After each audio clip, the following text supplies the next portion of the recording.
for the pianos, the guitars, all the other instruments, that I would be, using on whatever songs. As we were talking about the Tom Petty, a lot of guitar stuff in those Tom Petty songs.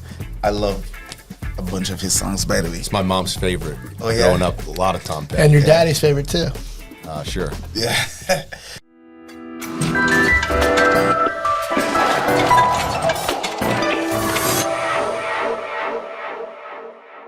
Hey, listen, guys, Sarasota SpeaX is excited to announce that we are partnering with the More to Life organization on their charity golf tournament September 30th. We're teeing it up for freedom at Laurel Oak. We're going to drop the link in the description below.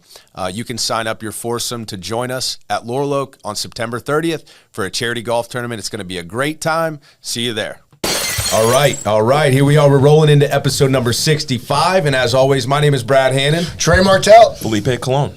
And Sarasota SpeaX has got a great guest for you today. A good friend of one of our previous guests, actually, Dovydas, who didn't win an arm wrestling match, but I've already said we are not going to arm wrestle. So you're not going to see that here. But what you are going to hear is some exciting stuff about this man's music, which we're looking forward to get into. So first things first, we want to talk about your collaboration with Dovydas, right? That's how you got here on the podcast. He's a good friend of the podcast. I think he's come on twice, right? Yeah, 2 times. So 2 times. How does that happen? Well, the vibe, man, it's just the vibe, You want to talk about the random night? Yeah, the viral video. Yeah, man. I was here on vacation, went to dinner down at SpeaX, actually. Okay. Down in St. Armands Circle. Another one of the guests of the pod, actually, who owns that. Oh, yeah? Yeah. Awesome. Natalia Levy. She was awesome. on. And it was just a good night, great night. It was the night before my birthday. I was with my ex at the time, and we went for a walk because my stomach, I was just full from the food at SpeaX. Great food, by the way.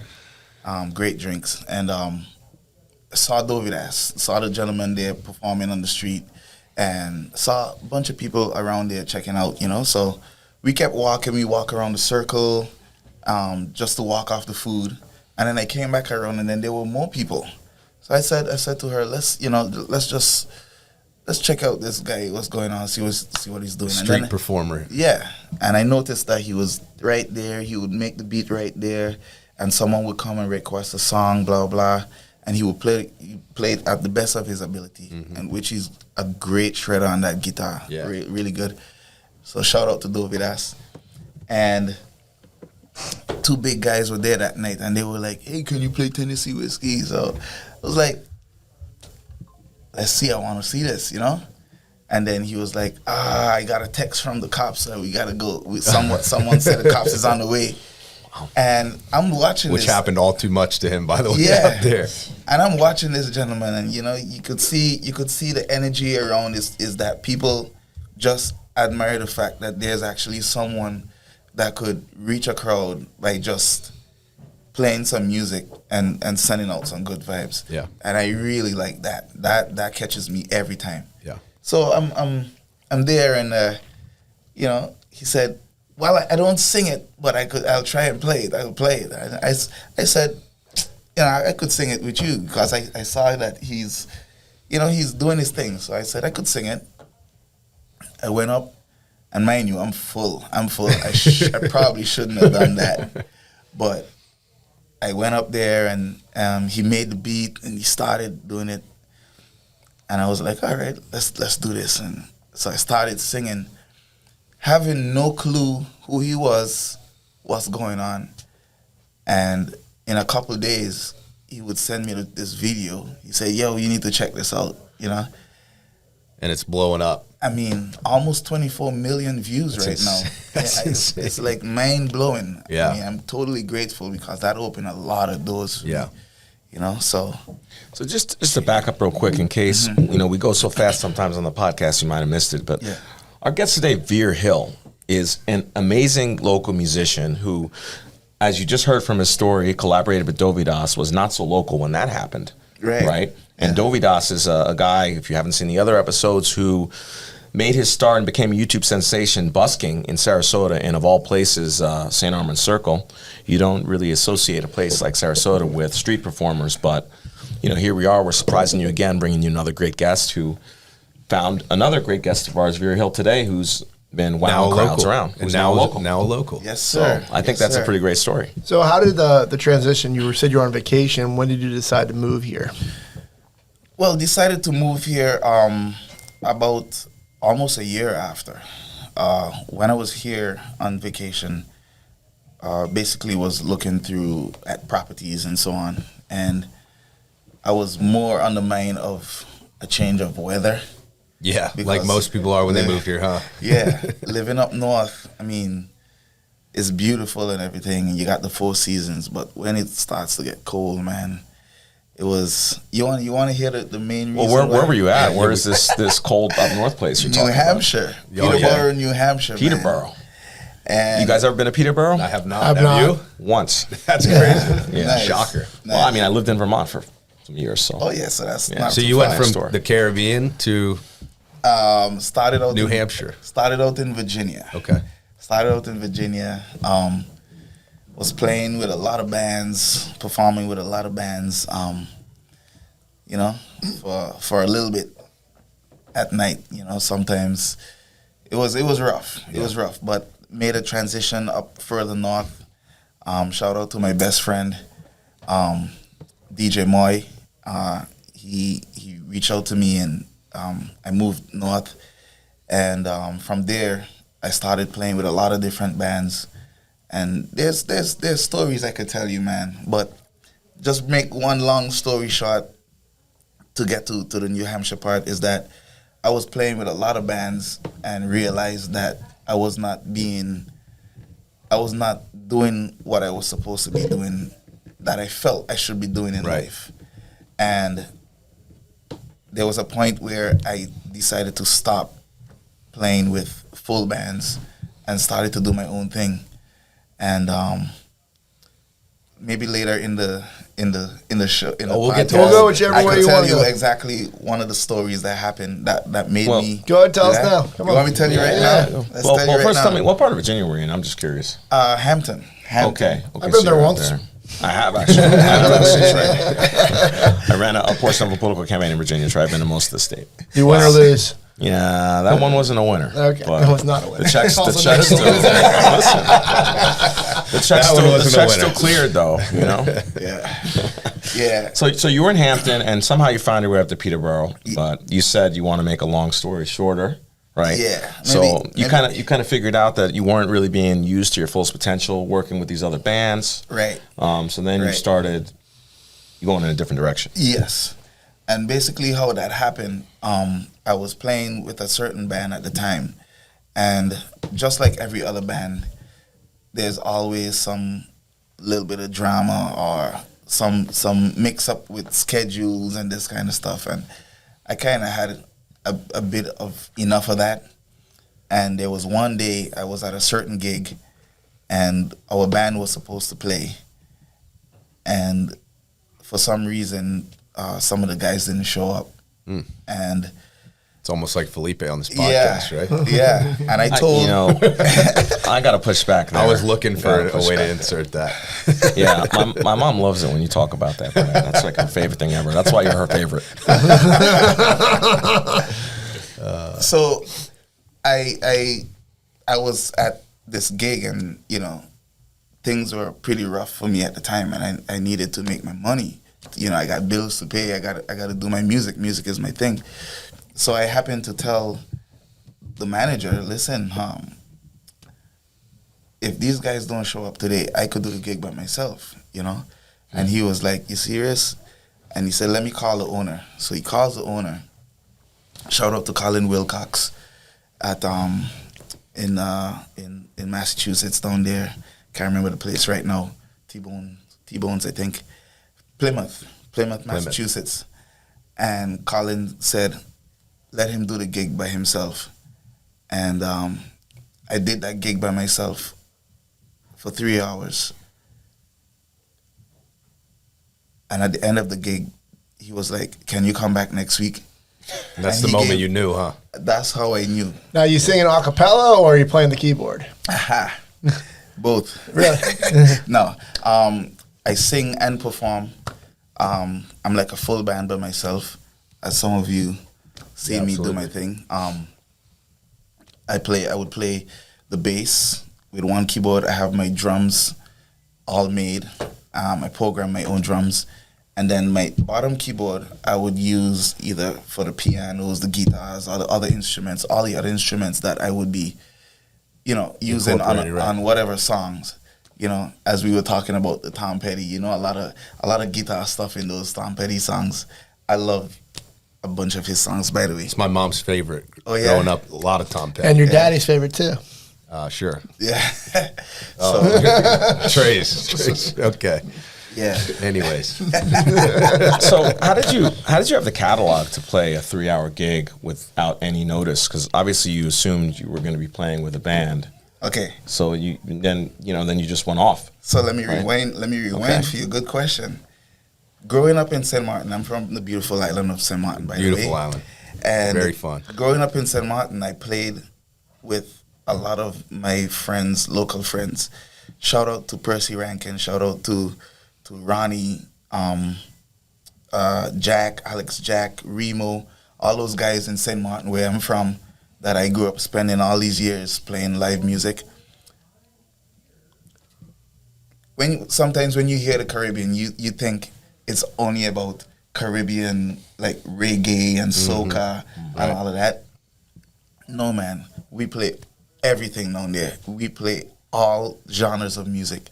And growing up between those guys widened my love and my vocabulary for all these different types of music. So I was able to adjust easily, do a 3, 4, 5 hour gig And play all types of music. And play all types of music without hesitation. And I don't even take breaks. I don't like taking breaks. Really? I don't like taking breaks. The breaks are no fun for the audience anyways, like my kids always get into it. I like to play, give them a couple of bucks and they go, they go up to tip and then they dance and then the music stops and the vibe completely stops at the same time. And then you got to get back to work to pick it back up. Exactly, and that's how I got to get all that white genre. I'm glad you took the time to explain that in the Caribbean islands. People don't just play reggae or soca or one of those regional styles they're known for, because these islands are also, there's such a tradition of between the shipping and the fishing and just all the folks that go between those islands. I know that because I'm from like a ton of them. Right, my ancestry. Right. So there's lots of people there. Yeah. And they have things in common. It's really interesting, I think. Yeah, it's very, very, very interesting. Like, go to a Jamaican or Trinidadian wedding, you'll see people that look all different, but then when the music comes on, they all dance the same. Yep. Right? Yep. Exactly. So during your band days, your band, when you performed with a band, did you ever have anything crazy thrown on stage? What's the craziest thing you ever had thrown on stage? A thong. A thong? Yeah, that's the craziest thing. Lots of them. It's actually the best thing. That's a compliment, right? Yeah, absolutely. Now Vere's gigs, he's going to get me in the face with thongs. What song were you playing when that flew onto the stage? Do you remember? With or Without You from YouTube. Okay. That's it. Yeah, that makes sense. That was a good one. It really hit. Yeah, it really landed with the audience for sure. So fast forward to the time between New Hampshire and then you're vacationing here. So you vacationed here. Did you ever have any plans to moving when you vacationed here? Were you like scouting the area? I fell in love with the place. Okay. Man, we hear that so much. Right away, man. I like the first day we got here, and I was like, man, there's something about this place. I just feel like home here. And within 2-3 days that we were here, I think we had to spend a couple of days down in Sanibel as well. Mm-hmm. So we had to, huh? Yeah, we that was the plan. Right. But I didn't want to go. Yeah, exactly. I wanted to stay right here, And, right. What's down in Sanibel? It's like it's just a beach, right? Nothing better than here. Nothing better than here, man. It's so beautiful, man. It's just. And you want to know one of my favorite spots here? Hart's Landing. Okay. I could sit there for hours and do nothing. I mean, of course, I fish all the time. Right. But I could sit there for hours and not do anything. Just watch the waves. And just watch the waves. Watch people walk by with their dogs, their kids, or their families. You know, just listen to cars pass above, listen to a boat, see a boat pass. Perfect. Just like home in St. Martin. Yeah. You know, it's perfect for me. And if I want, I spend a couple of bucks right there by the bait shop, get some shrimp, and catch all the catfish there. Jeez. You're not taking those catfish home with you, are you? So what's the deal with catfish? Are they just not edible? They're not edible. No. Not even like in a pinch? I think if you're on a stranded island and you catch certain people that eat them, but is it only this type of species? Because it's the saltwater catfish, yes. That's not really edible? Yeah. Okay. I mean, depending on who you ask, I've heard of people eating them. I don't think. What if you fry it? Deadly. Anything fried tastes good. We should try it live on the show. Live on the show. Make sure you have some meds in case I never see it. So you moved to, so you come on vacation. You decide you're moving here. You know that can't be an easy transition for someone that's making a living with music and gigs and all of that stuff. You don't know anybody here. You don't really have contact. So I imagine meeting Dovydas absolutely helped that as well. But talk us through like when you moved here, what that was like, finding gigs and getting yourself out there as you finally discovered that you wanted to do it Very alone. good question.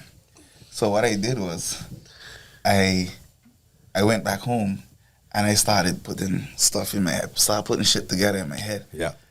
I ended up coming back, and I had a friend who I met, of course, and he was like, maybe we should get you try maybe have you like do a gig at one of these places that I know. So I went to the Parrot, and I spoke to the manager there, and Perfect fit for the Parrot too. That's a great spot. And she was like, I think we could make this happen. Maybe we could you come this day, blah, blah. I said, all right, yeah. She said, how much should we pay? I said, well, I have a certain price, but you're not going to pay me that the first time. So let's just do the first one. And she said, all right, let's do it. Did that. And she said, name your price. Put the video, I'm telling you, I put the video, just a video of it on Facebook, blah, blah. And within the next week, because we ended up buying a property at Beneva and Weber, somewhere down there, and I was staying for a month. I remember it was like a February or something, and it was cold. It was cold up north, so I was down here having a good time. I'll do the gigs half price in Sarasota. And with that, I ended up from that same gig, I ended up playing at Gilligan's. I got signed with Crescent Club. I started playing with Parrot the whole time I was here. I played with a couple other places. I can't remember the names of them, but I got a couple other places that I played within a month. And everybody was like, all right, we need to know when you're coming back so that we could book some dates and everything. And there was when I was coming back for a couple of dates, I was like, I'm staying. Back here. Yeah. So you hinted at it, but let's be like very clear and explicit, right? Mm-hmm. So you said you went to Parrot. You said the first one's free. I love that, showing value up front. Yeah. Or less price. You didn't say or free. less, whatever. Not free, I don't know if it was free. No free gigs. You know, you didn't charge them the price you would normally charge. Right. And then you took a video and you put it on Facebook. Mm-hmm. So what you're kind of implying is the next week, people were coming to Parrot and asking, when is that guy coming back? Yeah. Is he playing tonight? And you were driving traffic to their establishment and showing value kind of from day one. Right. That's literally what happened. And then other restaurants saw and establishments saw you were doing that, so then they wanted a piece of you as well. What gigs are you currently playing? Currently, right now. Yes. I'm very regular at the Parrot. I'm very regular at the Crescent Club. I'm very regular at Made in Italy, down in Venice. I'm big shout out to Neat SRQ. I'm regular there twice sometimes 3 times a month. And there was also what's the other one from Neat? Italian Grill. Across the street? Across the street. Yeah. I used to play there a lot, but they don't have entertainment there anymore. Those guys are from New York, right? Yes. Yeah, I remember. And Nice place. also, I used to perform right here at Gator Club down the street here. That would be a good spot for you. That was a good jam. That was a good jam. But I think they really like big bands. Mostly for that joint. Fill up the stage. I love that place though. It was a good gig. So would you say that? I mean, it sounds like it kind of took off here. Would you say that it was easier for you to find, gigs, if that's the word for it, here than it was in New Hampshire? Well, so New Hampshire and Massachusetts, because I used to play all over Massachusetts, Boston, you name it. It was getting easier for me in the last 3-4 years, but I feel like that was my training, my process to be as good as I am today. Like my craft is so well shaped right now that you could put me in front of 50,000 people right now, and I'll give you a big show. And you could put me in front of 10 people right now, and I'll give you a nice, cool show, but it could still be a big show. You understand? Yeah, absolutely. So that's what happened. Well, especially with the power of social media. We learned that with Dovydas and how he was able to monetize his craft in a unique way that most musicians aren't able to, right? The starving musician the starving artist in general is a very common thing, of course, and Dovydas exploited a new way essentially to, monetize what he does and what he does well. So, for coming from him, it was we don't care if it was in front of 10 people or 10,000 people. Right. The video footage has the potential to go viral and get you more eyeballs. And the great thing about him with that is consistency. Because trust me, I looked at tons of his videos, and you gotta have some huge balls and heart. You gotta have like a cold heart in between your soft heart, because trust me, with the comments. Man, the comments, the degrading stuff that people put on those videos, you gotta be like, it's crazy, right? What do they make fun of his hair? His nails. I mean, you read the comments. Everything is horrible, man. But that's part of molding you into success. Yeah. I mean, he had the footage, he had the cameras, the footage. He learned how to edit his videos and put them together. And incorporate the crowd so well too, right? Yeah. Like get them involved in exactly. It. And even though a lot of people might not like what he's showing, but there is more people. There's more people that are liking it. Yeah. And that's what I want to get into my head. I need to get into my head that not everybody gonna like this, but there's people who are gonna appreciate it more. And that's what Felipe always says: ignore the haters. You just gotta keep trucking, and you know that you got your fans, and even the haters. On the cool thing about social media is the more they comment, it drives the algorithm as well. But now that you were able to hone your craft, and you said you get it all dialed in. Yeah. You want to give some advice to someone that's in the position you were in 10, 15 years ago. They're just starting off. What advice would you give them? My advice is, number 1, consistency. Number 2, learn your craft the best as you can.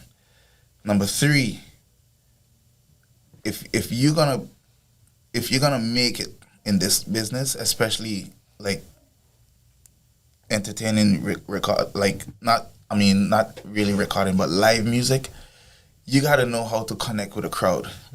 You gotta know when to play dance music. You gotta know when to keep it easy. You gotta know when to start. You gotta know when to stop. If you notice that you can't go any further, or if you notice you're not reaching to a crowd, pull back a little bit.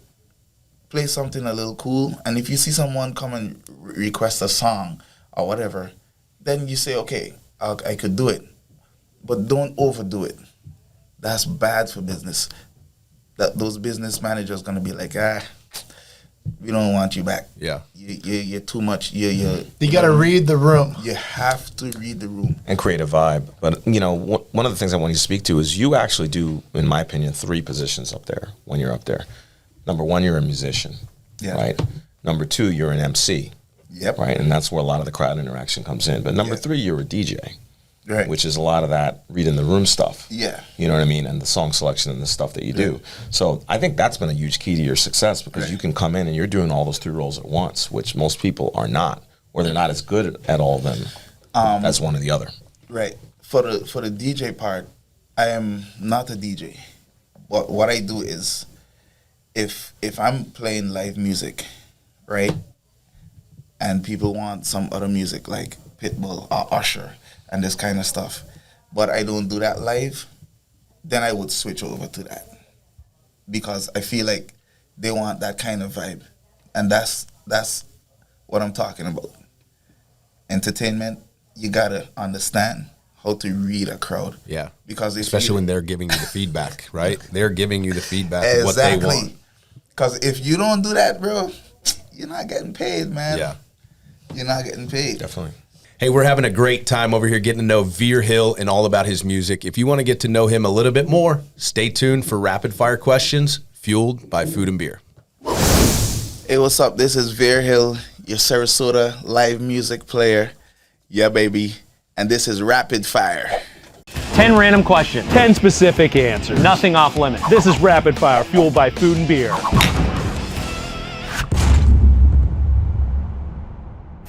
What's your favorite movie? Anything with Dwayne Johnson. Works. I don't like bullies. We all loved grape nuts as a kid. What's your favorite cereal? Kellogg's Corn Flakes. Morning person or night owl? Night owl. Do you have any hidden talents? I'll give you a good one. A clean one. Auto detailing. I won't tell you the other stuff. Oh, behave. Yeah. Yeah, baby. Yeah. You can only eat 3 foods the rest of your life. What are they?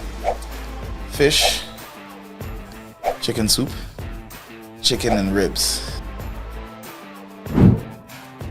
Toilet paper, over or under, or stuck to your shoe? Definitely over. Definitely over. You have chosen wisely.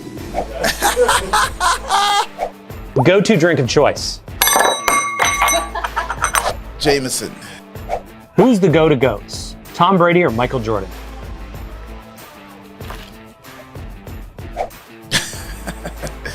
Michael Jordan, my friend. You are correct, sir. Yes! If you could instantly become an expert at anything, what would it be? I'd probably be motivation. Let's do it.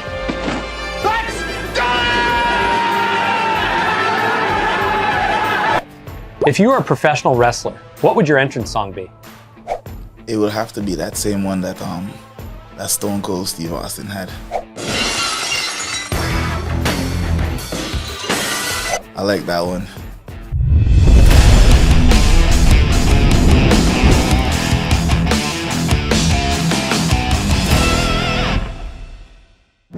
So I'm curious to know how many live events you do private live events, because that would be, I mean, if I'm having a party and I want it to be a huge hit, like that's the key piece, right? Yeah. That is the vibe, is the musician. So how often are you doing that?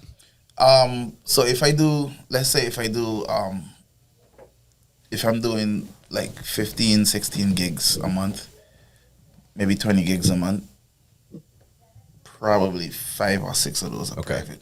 So it's pretty common then, I'm sure. Yes, it's very common.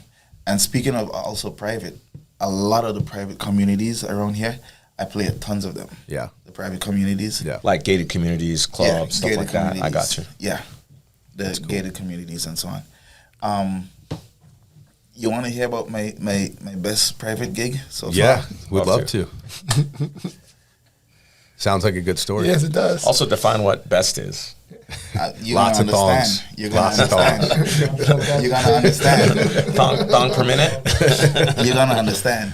So basically, I was playing at the Bell in Hand. Shout out to the Bell in Hand Tavern in Boston. That is one of the oldest bars in the United States. It's actually the oldest That's debated from Yeah. what I hear. tavern.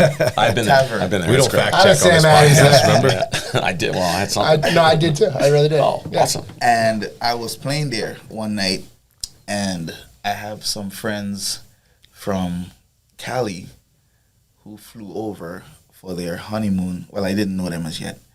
And this, I started playing this song, Say You Won't Let Go. You know that song? Yeah, Say yeah. You Won't Let Yeah. Go. And Sing it, Trey. this lady, I met you in the dark. So these people, this couple come in, everybody's having a good time, and then I started playing this song, and this lady, she is crying to this song. Now, mind you, I didn't know them. She's crying to the song, and I'm singing, but I perform a lot with my eyes closed. Okay. So a lot of people tell me sometimes, Vere, you got to open your eyes. You got to see what's going on. You gotta read the Sometimes, room. Sometimes people bring up tips to me, bring up a tip, and I don't see when they think, and I see them walking back. I'm like, thank you. Note to self: don't tip him until his eyes are open. So this lady, she's dancing all night, and her husband comes up and they dance, and then he goes back and sit down. But she danced all night. So at the end of the gig, he comes up to me and he said, listen, man, we're just here on our honeymoon. Shout out to Jimmy and Tasha in Cali. We're here on our honeymoon for, our wedding, blah, blah. And we never seen anything like this. And he said to me, if I contact you in a couple weeks, would you fly to California for our first anniversary wedding anniversary? I said, sure. I mean, a lot of people tell me these things, but they just talk, talk is cheap. Beer muscles. Yeah, beer muscles, Yeah. So a couple weeks after, I get this email, hey, Vere, blah, blah, blah, hey, it's me, Jimmy. Still wondering if we fly you out to Cali, would you do this? I said, yeah. So I said, okay, let's do this. It's going to be a surprise. We're going to keep it on the wraps. So Tasha, she can't know that we're doing this. We literally set up a party in Cali, surprise party, right? She has no clue that I'm playing for her first year anniversary. Cool. Set up everything, blindfold her, whatever, took her to wherever. It was a restaurant, like 80 to 100 people in there, and lights out, everything, and he brings her in. Long story short, brings her in, and they turn on the lights, and they took off her blindfold, blah, blah, surprise, congratulations, blah, blah, blah. I start up the music. I met you in the dark, you lift me up. She looks back, and she cries. Oh, man. And I start to cry, too.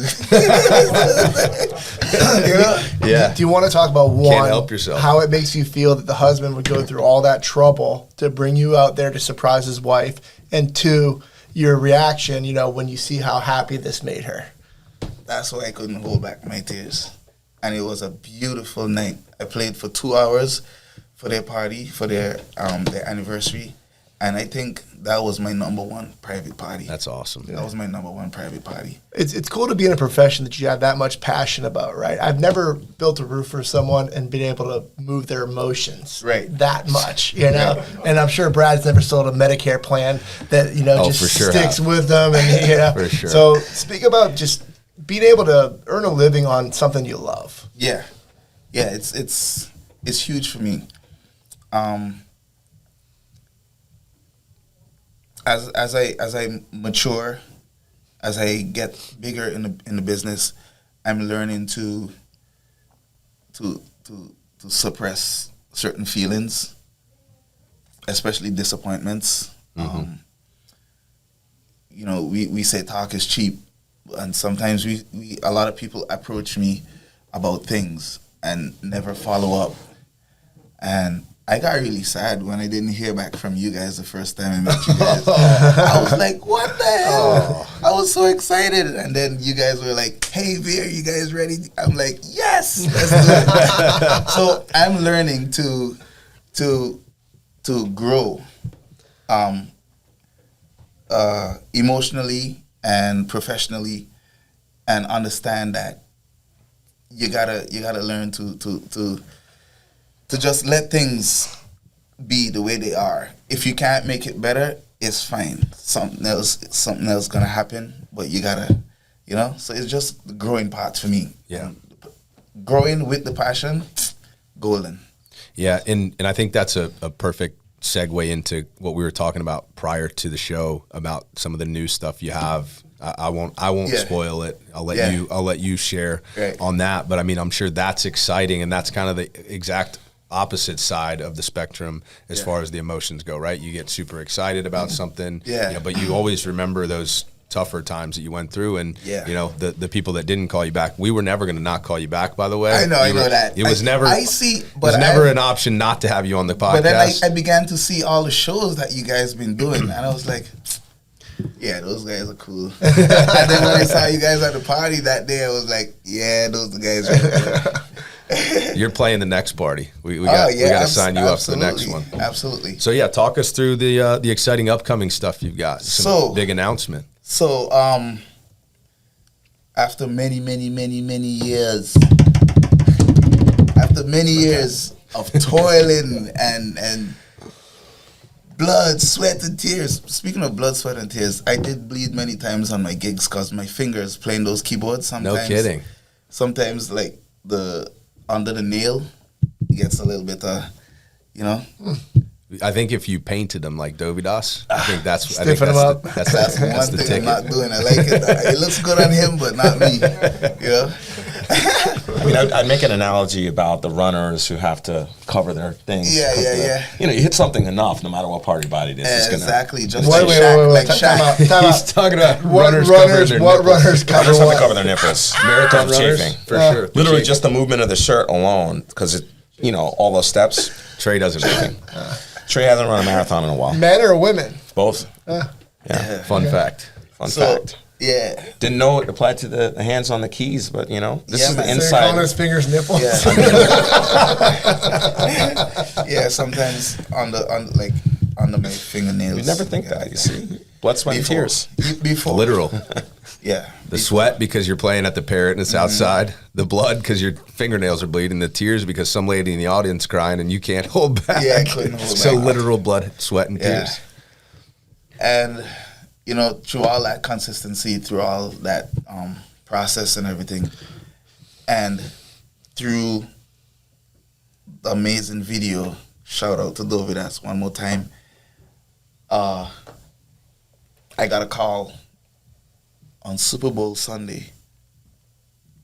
This person called me 4 or 5 times that day because I was not answering that number. Numbers you didn't know, yeah. Exactly. And this gentleman, he says, is this Vere Hill? I said, yeah. I said, listen, I tried calling you a couple of times. You didn't answer. I said, yeah, because I don't answer these numbers. And he says, well, listen, my name is such and such. I don't want to put his name Yeah, out. you're good. And he says, please tell me you haven't signed to a music label yet. I said, no, I have not signed to a music label as yet. And he says, well, today's my lucky day and today's your lucky day. You think you believe me? I said, I don't know, man. Talk is cheap. I got these calls already and people don't follow through. Yeah. You know? And he says, well, I'm going to send you an email and you look me up and check me out and this and that. I couldn't believe this guy, man. And I am so grateful, you know, that this guy signed me on his music label out there in Cali. And he's a great gentleman and he has great people working with him. And I have some big things coming. Some original music, right? Some original music. Big label, small label. Can you give us at least some, don't give us the names, but just give us an Big, idea. medium, small. It's big. Because long. you were using your important older gentleman record producer voice. So that indicates to me had to be a good it one. could be a big label. You are smart, my friend. You are smart. You can't share with us the How label? did they say that you were that smart? Who said It's that? not smart. Well, I've been dealing with this kind of stuff a long time. Yes. So, read between the lines. Yeah. I think I understand you. Yeah, this label that I've signed with, they're working with the older and the younger crowd, and some of the stuff that I'm already recording. I was out there in Cali last week, and some of the new stuff that I have written already, and everything ready to produce. It's unbelievable, man. I don't know how I'm gonna do it on stage, but I think we could figure it out. Because I got to play for the older and younger crowd. You know, Yeah. It's not like a Morgan Wallen where you're playing for the young girls, Yeah, you know what yeah. I mean? Or and Taylor the young Swift. guys, you know what I mean? Taylor Swift. Or the Taylor The Swift, Swifties. you know what I mean? So the Swifties, yeah, that's what they call them, right? Yeah. So in my case, I'm performing for the 65-year-old right down to the 18-year-old or the 15-year-old Yeah. that is allowed to come to a concert. Yeah. You understand? So that's the type of music that I'm bringing to the table. You know, that's the energy I'm coming with. I love it. Unbelievable, man. How long, on the topic of the original music, how long throughout your career have you been doing your own original music? Is that something that's newer? or- Yes, I have had original music for quite a while, over Okay. 10 years. Okay. Just a couple of them, but In your gigs, do you play both? Do you play some of your yes, original music and I some? do play some of my original music. What's some of your inspirations that have led you to your original music? Like I feel like every artist has some Oh, man. group of I artists. feel like that his have- list is long. Let me tell you something, man. Everybody asks me, who's your favorite artist? I don't have a favorite artist. You can ask me what's my favorite song. I could tell you what's my favorite song. What's your favorite That's song? Dream On. Dream On? Dream Okay. On from Aerosmith. Yeah. That's my favorite song ever because I love singing that song. And it's going to mess me up one of these days. But that high part, Yeah. you know? But I have no favorite artist because when I hear a Frank Sinatra, I'm like, this is brilliant. But when I hear a Bob Marley, I'm like, this is brilliant. Yeah. If I hear Jay-Z, the way how he incorporates his rap music, his message with a Frank Sinatra song or a Metallica or one of those guys, like, and make it, yeah, I mean, that's brilliant. Yeah. You know what I mean? But then you have The Weeknd, who comes with the pop music type from before, the electric music from before, gets me every time. It's just like you have a different appreciation as any artist can appreciate the art and the work that went into it. Exactly. You can appreciate the song and the message and you Exactly. know what goes into that. So, Yes. And I could sit all day and I could listen to George Michael or Tom Petty or Van Morrison or Billy Joel. You know what I mean? And I would go on a gig and I'm like, I'm going to sing this today. Yeah. I never have a list. I never have a set list. I never go on a gig with a schedule of what I'm going to sing. I just got to, I listen to music every day. It's something for me. Yeah. I don't listen to it at the house all the time. I'm listening to it either at the gym or at the pool, at the beach, or if I'm fishing sometimes, or if I'm driving. Yeah. That's the only times I listen to music. Which is probably most of the time. Yeah. A lot of the time. And I don't you don't listen to it when you're sleeping. Exactly. Basically. And I don't read music. So it's just hearing it for me. We didn't talk at all about how you figured out that this was your talent and your life's work. I mean, I feel like a lot of musicians or artists of any kind have either a moment or a series of moments early on where they knew Oh yeah. they were different. Oh yeah. Long story, man. I grew up as a kid, a young kid, with my family, playing music my father plays music, my mom plays music, all my brothers and sisters play music. And yes, we were a church-going family, and I was playing music all the time. I remember my first keyboard. My first keyboard was a 25-key little Yamaha, something like this, with those little keys. That's what I got for Christmas from my oldest brother. I was 4 years old, and I was already able to play that thing.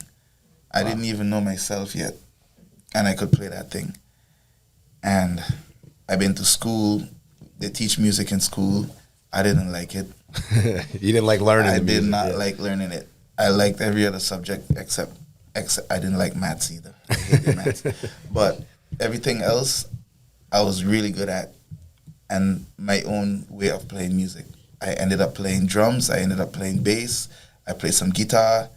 Love the way he says guitar, by the way. Yeah, He's guitar. got that country twang. Guitar. Different country. Yeah. Right. Different country, yeah. But how I knew that my passion, music would be my thing, was basically I had a rough time with my dad.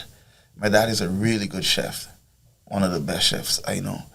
And my father, as many fathers, they would appreciate and love that their kids take on the family business or take on. Yeah. So I'm the first son, from him, and he wanted me to be part of that. And this is huge for me talking about this, because I don't really talk about this stuff. We appreciate it. But it took my father many years to accept the fact that music is my thing. You know what I mean? He saw me struggle. He saw me struggle with the music. You know what I mean? And he was like, you could have so much of a better life if you would come and run the restaurant. And do that. This restaurant's in St. Martin? Yeah, we had a restaurant in St. Martin, and he was doing well and everything, And I just knew that I want music in my life. There was nothing changing that. I had other jobs, worked with American Airlines. When I moved here, I worked with PetSmart. Was that other company that does the demolition when you get floods? ServPro. ServPro. I work with ServPro. All this was part-time while I was still doing music. Starving artist type stuff, yeah. You know what I mean? Yes, starving artist. And my father would be like, dude, you have gold here. Like, you don't have to do that. You know what I mean? But nothing was changed in my mind, because I knew that music is my thing. Oh, that's great. That's a really powerful story. Like the story. And even though your story is so unique and different than others, and especially with the music and the artist component, it's really the same. Yeah. Because I see this a lot. A lot of younger people, when you're a kid, you're taught, listen to your parents, go to school, get good grades. Yep. But then you get to a point where you really don't want to be listening to parents, because you need to be developing your own voice. Yeah. And listening to your gut about what you should be doing. Yeah, with your and life. it was not that I wasn't listening to him, because I'm a great cook now. I mean, I was trust me. You learned a few I was things. learning. I was just not interested in taking on that. You know what I mean? So shout out to my father, because he's like my biggest fan now. That's cool. He always checks up on me about my music, what's coming out, what's going on, blah blah blah. And we had to talk. We had to talk about it, And he realized that, holy shit, that's my son doing his thing there. Yeah. I even flew him up one time, and he came to my show, and he was so proud. Like, he was talking to everybody, because we kind of look alike. So Go figure. Yeah. So he's like, everybody's like, is that your brother or something? And I was like, come and he's on, got man. those Caribbean genes, so he's probably still looking young. And Yeah, he still looks young. So that's got to be a cool moment for sure. yeah, to have your dad it's there. huge for me. It's huge for me. My father is like one of my biggest fans. That's awesome. So you got to stick, especially, and again, to the, upcoming musicians who wants to make this thing. Like, you got to stick to your plan. You got to stick. You got to be consistent. You're going to struggle. You're going to struggle. You're going to suffer. Because it's getting worse, actually. Yeah, I bet. Music business, you know what I mean? Bet. But you got to stick to it.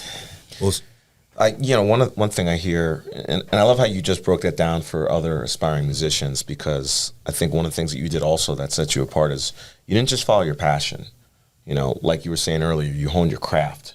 Yeah. So what made you successful was combining that passion with also following your skill. Yeah. And that skill is what set you apart also, you know, in the end. So, and everybody have a different skill. So you gotta be creative. You gotta be creative. Yeah. A lot of people come to my shows and I don't know they are musicians. And they would come up to me and they were like, man, what the hell were you doing there just now? Like, how did you do that? I'm like, I don't know, can't read music. Just figured it out. Exactly. I had to figure it out. You know what I mean? Do you ever invite people up like Dovydas to perform with you? Yeah, sometimes. Yeah. Someone's like, I can sing that or something? Yeah. The only problem with that is that a lot of the bars, they... yeah, you invite the wrong person up there. He's like, only before 11 o'clock. You clear the floor. Yeah. Sorry, everyone left because I invited this guy up. I've had quite a few... and I wasn't such a smart guy, younger, and I posted the video on social media at one time. These girls, again, these kids, they come up and they're like, hey, my friend would like to sing with you, and blah, blah, and this and that, I said, all right, is she good? Like, yeah, she's really so good. She's really good. She sings in the choir. Comes up. I recognize that voice too. I won't say who that is. And come up and I start the song and is not singing, is talking and make my way downtown, walking around. Well, that's not the song. Yeah, right. I don't want to. I don't want to bring up the real song. thing. But you got to protect the innocent here. Yeah, because I learned from what I did.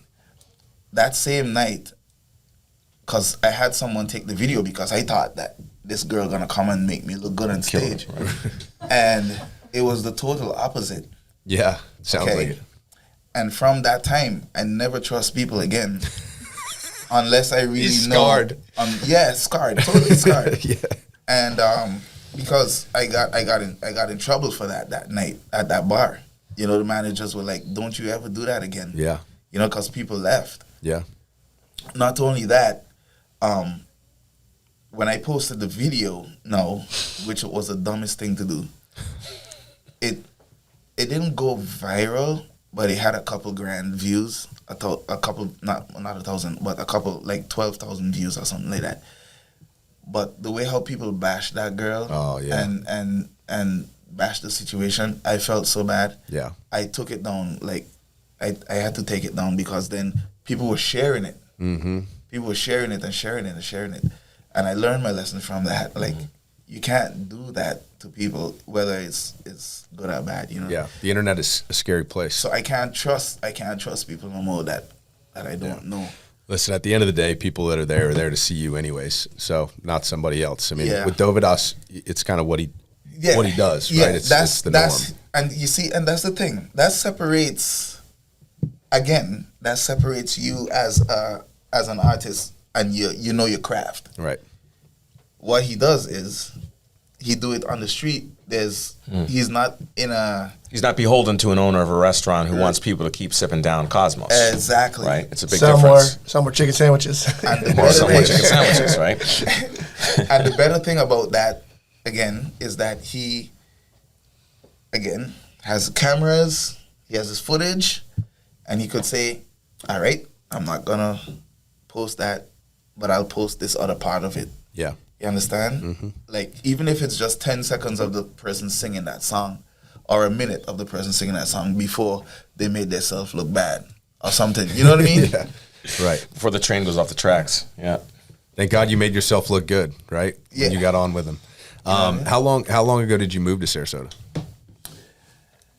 November, December, around the end of November, gonna be 2 years. Okay, so safe to say that you've been here long enough to see some of the changes and some of the growth and all of that. So I'd love to talk some more Sarasota, and Trey's got a Sarasota-based question for you. So we're asking you, you know Tominator Law. I've seen you perform at his private party, did a great job. Thank you. It started raining, and he said, the show must go on. Dude, we went inside. By the way, that's who I thought he would say the best private party. I thought he was going there, but they brought it into one of the hotel rooms and kept jamming. Anyways, Tominator Law wants to know, do you love or hate roundabouts? I love roundabouts. Tell me why. Because they keep the traffic moving.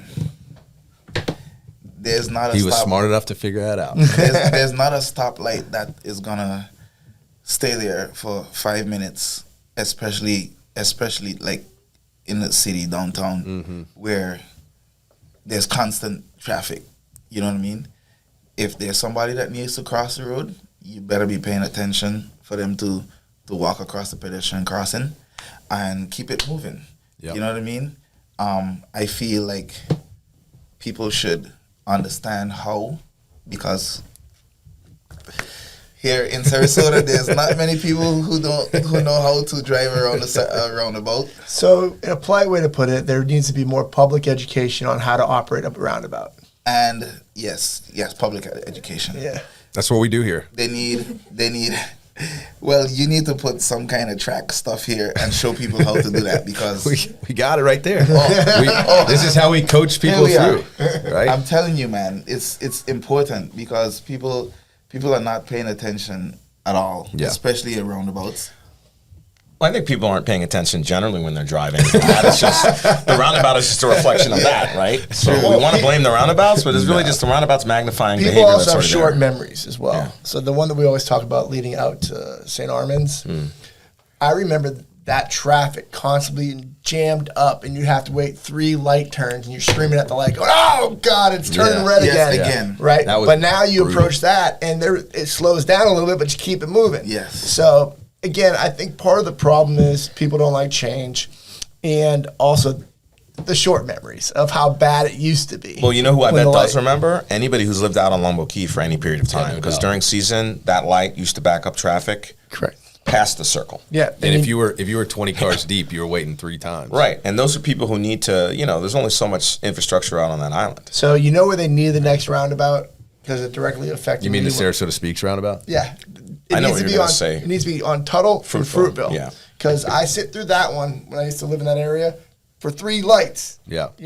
So I think before this podcast I didn't think about it that often, but now thinking about roundabouts, I've become a fan.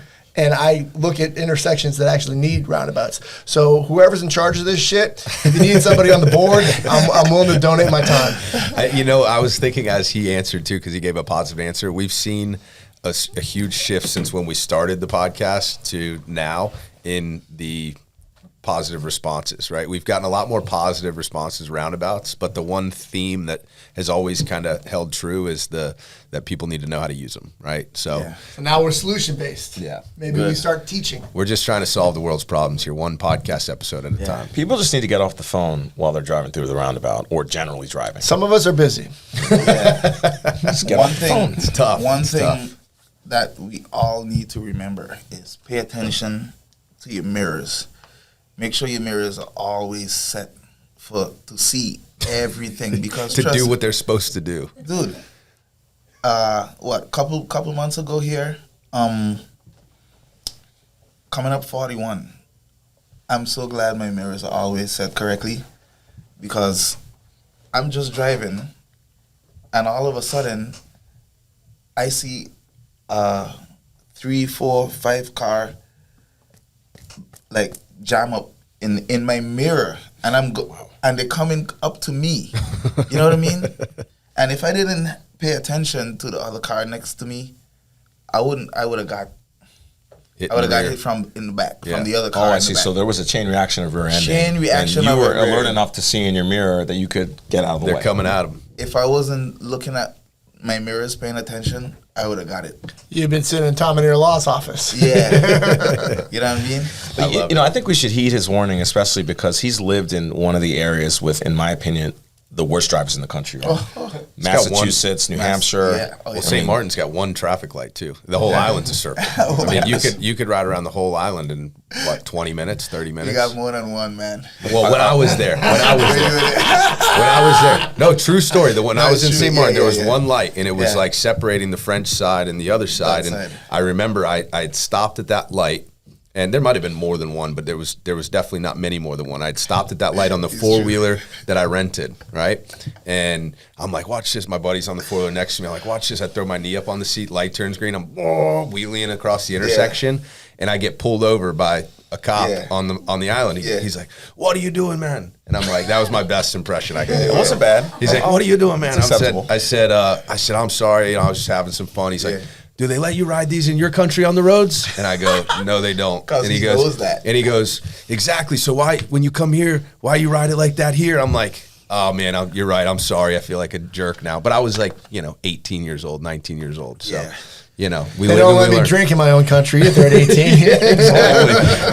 Yeah, I'm sorry. I'm hammered. Pretty much laid back though. Oh, but actually, it's funny you bring that up because the whole ATVs and dirt bikes on streets has become a big problem in major cities. That and these sideshows and all that crap. Yeah. Oh yeah, like the Yeah. trick shows. Yeah, Yeah. But getting back to what you were saying, people are on dirt bikes and stuff, but where he used to live, everyone's got a car and it's snowing and they can't drive. Yeah. Yeah. it's- Boston, New Hampshire, that whole area It's there. bad. It's a That's That's nightmare. probably where he got trained to look in the mirrors because you never know when somebody behind you can stop on that, Black ice. black ice, Black ice. and Yeah. hit you.